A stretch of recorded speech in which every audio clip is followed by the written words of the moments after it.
দেখো অর্পিতা, আমার মনে হচ্ছে আমাদের দুজনে একসাথে থাকাটা সম্ভব হচ্ছে না। আমার মনে হয় এটাই ভালো হবে কি আমরা আজ থেকে দুজনের রাস্তাটা আলাদা বেছে নিই। আমারও না তোমার সাথে থাকার কোনো শখ নেই।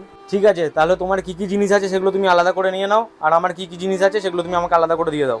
ওসব তো ঠিক আছে, জিনিসপত্রের ভাগ নয় করে দেবো, কিন্তু আমাদের যে 3টে বাচ্চা আছে তাদের ভাগ কি করে করব? ঠিক আছে, তাহলে আমরা আরো কটা দিন অপেক্ষা করে যাই। এরপরে যখন আমাদের 4 নম্বর বাচ্চাটা হবে, 2টো বাচ্চাকে তুমি রেখে দেবে আর 2টো বাচ্চাকে আমি রেখে দেবো। ঠিক আছে। 2 বছর পর ব্যাস, আজকে শুধু বাচ্চা হওয়ার খবরটা এসে যাক, তারপর আমি আমার 2টো বাচ্চাকে নিয়ে সারা জীবনের মতো ওর থেকে ছুটি পেয়ে যাব। ইয়েস! ডাক্তারের ফোন।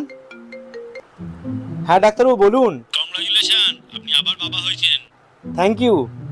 কি হয়েছে একটু বলুন না। আপনার যমজ বাচ্চা হয়েছে।